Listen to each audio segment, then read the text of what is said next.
ಕಾಂಗ್ರೆಸ್ಸಿನ ಶಾಸಕರು ಮತ್ತು ಮಂತ್ರಿಗಳು ಮುಖ್ಯಮಂತ್ರಿಗಳು ನಡ್ಕೊಂಡಂತ ರೀತಿ ಏನದ, ಇದು ಸಂವಿಧಾನ ವಿರೋಧಿ ನೀತಿ. ಒಕ್ಕೂಟದ ವ್ಯವಸ್ಥೆಗೆ ಧಕ್ಕೆ ತರ್ತಕ್ಕಂಥ ಭಾಷಣವನ್ನ ಬರೆದು ಕೊಟ್ಟದ್ರಿಂದ ಮಾನ್ಯ ರಾಜ್ಯಪಾಲರು ಕೆಲವೊಂದು ಬದಲಾವಣೆಯನ್ನು ಮಾಡಲಿಕ್ಕೆ ಸೂಚನೆಯನ್ನು ಮಾಡಿದರು. ನೀವು ಕೇಂದ್ರ ಸರ್ಕಾರ ನರೇಂದ್ರ ಮೋದಿ ಅವ್ರನ್ನ ಟೀಕೆ ಮಾಡಲಿಕ್ಕೆ ಗವರ್ನರ್ನ ಉಪಯೋಗ ಮಾಡ್ಕೋಬೇಕಾಗಿಲ್ಲ.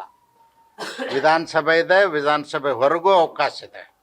ನಿಮ್ಮ ಟೀಕೆ ಟಿಪ್ಪಣಿಗಳನ್ನು, ನಿಮ್ಮ ಅನಿಸಿಕೆಗಳನ್ನು ಹೇಳಲಿಕ್ಕೆ ನೀವು ಸ್ವತಂತ್ರವಾಗಿದ್ದೀರಿ, ಮುಕ್ತವಾಗಿದ್ದೀರಿ. ರಾಜ್ಯಪಾಲರ ಬಾಯಿಂದ ಹೇಳಿಸ್ಬೇಕಂತಕ್ಕಂಥದ್ದು ಸರಿಯಾದಂಥ ಕ್ರಮ ಅಲ್ಲ. ಅದಕ್ಕಾಗಿ ರಾಜ್ಯಪಾಲರು 11 ಪ್ಯಾರಾಗಳನ್ನ ಬದಲಾವಣೆ ಮಾಡಲಿಕ್ಕೆ ಸೂಚನೆಯನ್ನು ಕೊಟ್ಟಿದ್ದರು. ಇವರು ಮಂಡತನದಿಂದ ಮಾಡದೇ ಇರೋ ಕಾರಣಕ್ಕಾಗಿ ರಾಜ್ಯಪಾಲರು ಸಂವಿಧಾನಕ ಹುದ್ದೆಯಲ್ಲಿರ್ತಕ್ಕಂಥವರು ಸಂವಿಧಾನದ ಆಶಯಗಳನ್ನ ಪೂರೈಸ್ತಕ್ಕಂಥ ಕೆಲಸವನ್ನು ಮಾಡಿದ್ದಾರೆ. ಅವರು ಬಾಯ್ಕಾಟ್ ಮಾಡಲಿಲ್ಲ, ಬಂದು ಬಜೆಟನ್ನು ಸ್ವಾಗತ ಮಾಡಿ ವಂದನಾರ್ಪಣೆ ಮಾಡಿ ಸ್ಪೀಕರ್ಗೆ ಮತ್ತು ಸಭಾಪತಿಗೆ ಧನ್ಯವಾದ ಹೇಳಿ ಪೀಠದಿಂದ ಎದ್ದು ಹೋಗಿದ್ದಾರೆ. ಅದರಲ್ಲಿ ಯಾವ ತಪ್ಪು ರಾಜ್ಯಪಾಲರು ಮಾಡಿಲ್ಲ. ಮತ್ತು ಇವರು ಬರೀ ಜಿ ರಾಮ್ಜಿ ಬಗ್ಗೆ ಮಾತಾಡ್ತಾ ಇದ್ದಾರೆ. ನರೇಗಾ ಯೋಜನೆ ಬಗ್ಗೆ. ನರೇಗಾ ಯೋಜನೆ ಜಾರಿಗೆ ತಂದಾಗ ಜವಾಹರ್ ರೋಜ್ಗಾರತ್ ಯೋಜನೆ ಅಂತ ಜಾರಿಗೆ ತಂದಿದ್ದರು. ಮಹಾತ್ಮ ಗಾಂಧೀಜಿಯವ್ರ ಹೆಸರು ತರಲಿಲ್ಲ. ನಂತರ ಅದನ್ನು ಸೇರಿಸ್ತಕ್ಕಂಥದ್ದು ಮಾಡಿದ್ರೆ ಕೆಲವು ವರ್ಷಗಳ ನಂತರ.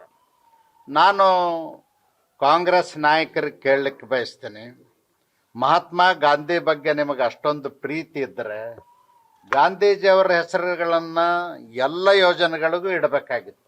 ಕರ್ನಾಟಕದಲ್ಲಿ 25 ಯೋಜನೆಗಳಿಗೆ ಇಂದಿರಾ ಗಾಂಧಿ, ರಾಜೀವ್ ಗಾಂಧಿ ಅವ್ರ ಹೆಸರನ್ನ ಇಟ್ಟಿರಿ.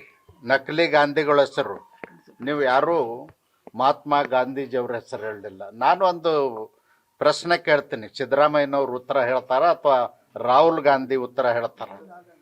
ಮಹಾತ್ಮ ಗಾಂಧೀಜಿಯವರು ಸ್ಥಾಪನೆ ಮಾಡಿರ್ತಕ್ಕಂಥ ಸಾಬರಮತಿ ಆಶ್ರಮ ಒಂದು ಕೊಂಪೆ ಆಗಿ ಹೋಗಿತ್ತು. ಸಾಬರಮತಿ ನದಿ ದಂಡೆ ಮೇಲಿರ್ತಕ್ಕಂಥದ್ದು ಕಟ್ಟಡಗಳೆಲ್ಲ ಬಿದ್ದು ಹೋಗಿದ್ದು, ಮೇಂಟೆನೆನ್ಸ್ ಇರಲಿಲ್ಲ. ಸಾಬರಮತಿ ಆಶ್ರಮ ನದಿ ಒಣಗಿ ಅದೊಂದು ಚರಂಡಿ ಆಗಿತ್ತು. ನಗರದಲ್ಲಿ ಆ ಪ್ರದೇಶದಲ್ಲಿರ್ತಕ್ಕಂಥ ಕೊಳಚೆ ನೀರನ್ನು ಬಿಟ್ಟು ಅದೊಂದು ಚರಂಡಿ ಆಗಿ ಹೋಗಿತ್ತು. ಅದನ್ನು ನರೇಂದ್ರ ಮೋದಿಜಿಯವರು ಗುಜರಾತಿನ ಮುಖ್ಯಮಂತ್ರಿಯಾಗಿ ಸಾಬರಮತಿ ನದಿಯನ್ನು ಸರ್ವ ಋತು ನದಿ ಮಾಡಿದ್ರು.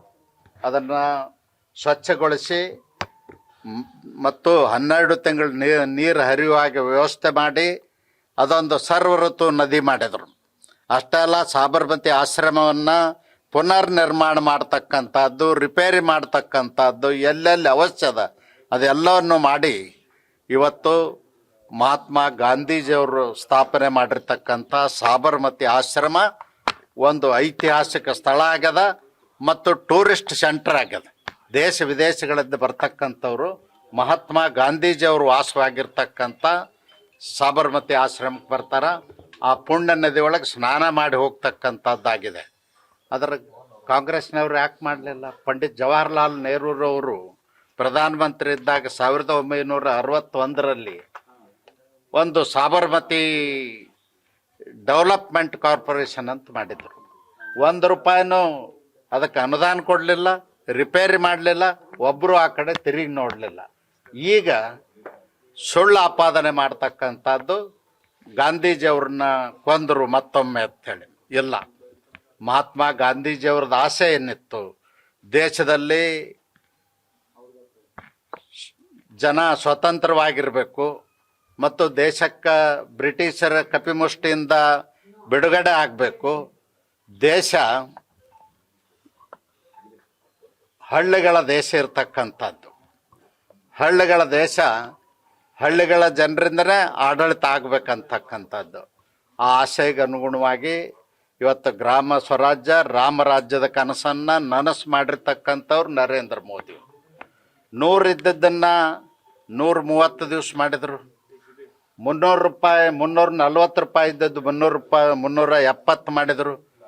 ಸುಗ್ಗಿ ಸಂದರ್ಭದಲ್ಲಿ ರೈತರು ಫ್ರೀ ಇರುವುದಿಲ್ಲ ಅಂತೇಳಿ 30 ದಿವಸ ಮುಂಗಾರಿ ಹಂಗಾಮು ಮತ್ತು ಹಿಂಗಾರಿ ಹಂಗಾಮಿನಲ್ಲಿ ರಜೆ ಕೊಡ್ತಕ್ಕಂಥ ಕೆಲಸ ಮಾಡಿದ್ರು. ಏನು ತಪ್ಪು ಮಾಡಿದಾರ? ಸುಳ್ಳನ್ನು ಹೇಳಿ ಅದನ್ನು ಸತ್ಯ ಮಾಡಲಿಕ್ಕೆ ಇವರು ಯಾವತ್ತೂ ನಿರಂತರವಾಗಿ ಪ್ರಯತ್ನವನ್ನು ಕಾಂಗ್ರೆಸ್ನವ್ರು ಮಾಡ್ತಾ ಇದ್ದಾರೆ.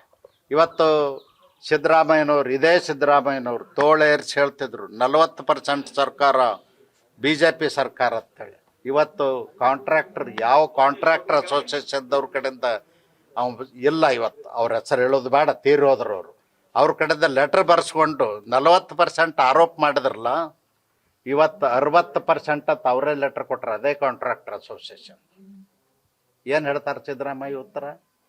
ಇವತ್ತು ರಾಜ್ಯಪಾಲರಿಗೆ ಸರ್ ಮುತ್ತಿಗೆ ಕೊಟ್ಟಿರುವಂತ, ರಾಜ್ಯಪಾಲರಿಗೆ ಮುತ್ತಿಗೆ ಹಾಕಿರ್ತಕ್ಕಂಥದ್ದು ಅಕ್ಷಮ್ಯ ಅಪರಾಧ. ರಾಜ್ಯಪಾಲರನ್ನ ತಡೆಯತಕ್ಕಂಥ ಕೆಲಸ ಯಾವತ್ತೂ ಕೂಡ ಆಗಬಾರ್ದು. ಅವರು ಸಂವಿಧಾನದ ಪ್ರತಿನಿಧಿಯಾಗಿ, ಕೇಂದ್ರ ಸರ್ಕಾರದ ಪ್ರತಿನಿಧಿಯಾಗಿ ರಾಜ್ಯದಲ್ಲಿ ರಾಜ್ಯಪಾಲರು ಇರ್ತಾರೆ. ಅವ್ರಿಗೆ ಗೌರವದಿಂದ ನಡ್ಕೊಳ್ಳದೇ ಇರೋದು ಅಕ್ಷಮ್ಯ ಅಪರಾಧ.